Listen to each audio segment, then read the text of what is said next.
The Battle of Maidstone was fought in the Second English Civil War and was a victory for the attacking parliamentarian troops over the defending Royalist forces. Background: in May 1648, a significant part of the Royalist uprising gathered in Kent and Essex. The Kentish Royalists assembled outside Maidstone at Pennington Heath with over 10,000 men raised for the Earl of Norwich. The force then dispersed to hold various towns for the king, including Gravesend, Rochester, Dover and Maidstone. Together with the rebellion in South Wales, this gathering constituted one of the main uprisings that marked the Second Civil War. The new model army had already been split in two, and the larger part sent under Cromwell to deal with the rebellion in South Wales, leaving Sir Thomas Fairfax with a force of only 6,000 men. Fairfax marched on Maidstone with 4,000 veteran parliamentary troops to recapture it from the defending 2,000-strong Royalist force within the town. Most of the Royalists were not soldiers, being described as cavaliers, citizens, seamen and watermen. The battle took place on the 1st of June. After outflanking Norwich's main Royalist forces on Burham Heath and a diversionary feint towards Aylesford,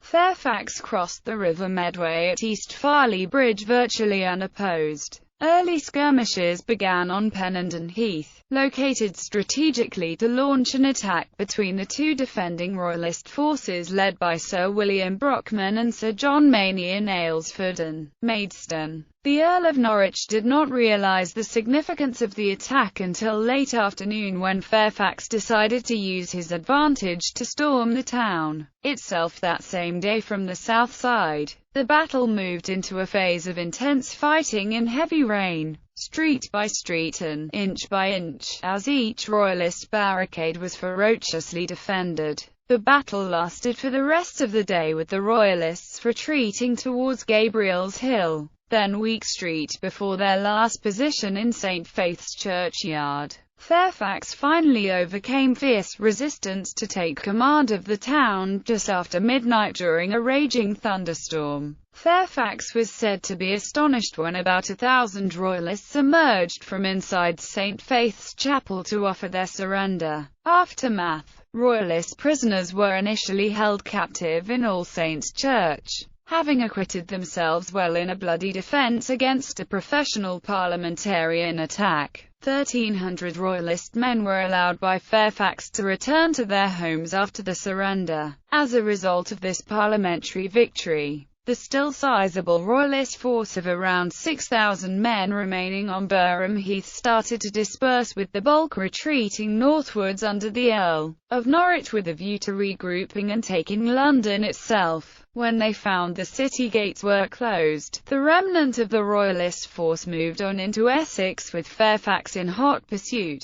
The retreating Royalists decided to make their defence from the Earl of Norwich's hometown of Colchester on the 13th of June, where the rebellion was besieged, and finally surrendered in late August after months of deprivation and famine. Architecture and artefacts. The narrow 14th-century bridge at East Farley is still in use today. Several 16th and 17th century buildings that witnessed the battle have survived in Maidstone, such as those on Bank Street. All Saints' Church remains recognisably as it would have been in 1648. But the small Huguenot chapel of St. Faith's has been replaced by the late 19th century Victorian church seen today. The doublet worn by Fairfax at the battle is on display at Leeds Castle near Maidstone. Anniversary events. A reenactment of the battle by members of the Sealed Knot took place in the town centre on the 1st of June 2008. To commemorate the battle's 360th anniversary, Maidstone War Games Society staged a tabletop reenactment at Maidstone Museum to mark the occasion.